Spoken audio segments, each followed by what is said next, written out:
আলাইকুম রহমতুল্লাহ। আমি এমডি নোমানুর রশিদ নোয়াখালী থেকে একটা লং ভিডিও নিয়ে আসলাম। প্রতিদিন মানুষ পৃথিবী থেকে চলে যায়। এই মুহূর্তে বা 1 মিনিট আগে যে মানুষটি পৃথিবী থেকে চলে গেল,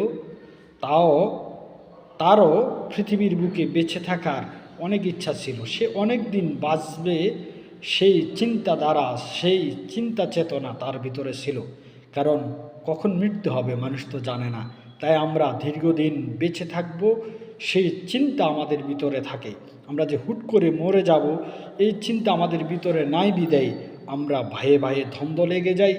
আমরা আপনজনের সাথে দ্বন্দ্ব করি, সম্পদের জন্য সম্পর্ক নষ্ট করে থাকি। যদি আমরা মৃত্যুর কথা স্মরণ করতাম, তাহলে সম্পদের জন্য সম্পর্ক নষ্ট করতাম না। যেহেতু আমরা মৃত্যুবরণ করলে সম্পদ থেকে যাবে, আমাদের বিল্ডিং থেকে যাবে, আমাদের রাস্তাঘাট সব কিছু, পুকুর, আমাদের সব আবাদি জমি সব কিছু থেকে যাবে, পৃথিবী ছেড়ে আমরা চলে যাব।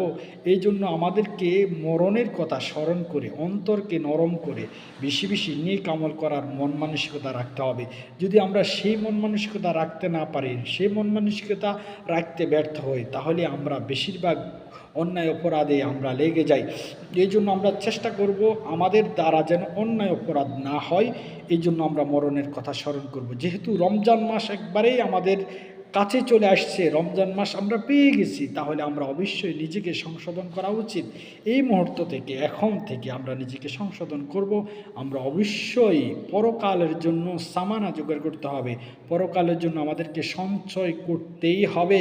কারণ পরকাল আমাদের চিরস্থায়ী জীবন, অস্থায়ী এই জীবন আমরা চিরস্থায়ীভাবে থাকতে পারবো না। কেউ এই জীবন থেকে, এই দুনিয়ার জীবন থেকে যেতে চায় না, কিন্তু সবাইকে তো যেতে হয়।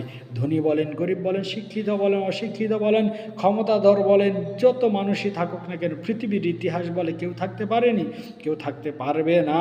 অবশ্যই চলে যেতে হবে। আজরাইল কাউকে কখনো ছাড়ে না। আজরাইল অর্থ সম্পদের দিকেও তাকায় না, শিক্ষাগত যোগ্যতার দিকেও তাকায় না।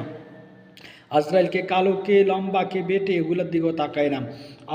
আজরাইলের কাজ করে যায়। এই জন্য আমরা যেহেতু পৃথিবী ছেড়ে আমরা চলে যাব, অবশ্যই আমরা নেক আমল বেশি বেশি করার একটা সিদ্ধান্ত নিতে হবে। যেহেতু রমজান মাস আমরা পেয়ে গেছি, তাহলে আমরা রমজান মাসকে যে নেক আমল করার সুযোগটা আমরা কখনো হাতছাড়া করব না। বেশি বেশি আমরা নেক আমল করার চেষ্টা করব। আর নেক আমল বেশি বেশি করার একটাই মাধ্যম, আপনি গুনাহ ছেড়ে দেওয়া মানে নেক আমল করা। মিথ্যা ছেড়ে দিতে হবে, হারাম পরিহার করতে হবে, আর কোরআন বেশি বেশি পড়তে হবে। অর্থ সহ পড়তে পারলে একেবারেই ভালো হবে। তাসবিহ তাহলিল করতে হবে, জিকির আজকার করতে হবে, ইস্তিগফার বেশি বেশি করতে হবে। কারণ আমরা সকলেই কোনো না কোনো অপরাধী। সেই অপরাধ মুক্ত থাকতে হলে আমাদেরকে অবশ্যই বেশি বেশি ইস্তিগফার করতে হবে, তাওবা করতে হবে, গুনাহ থেকে মুক্ত থাকার চেষ্টা করতে হবে। অন্যথায় আমাদের শেষ পরিণতি ভয়াবহ হবে।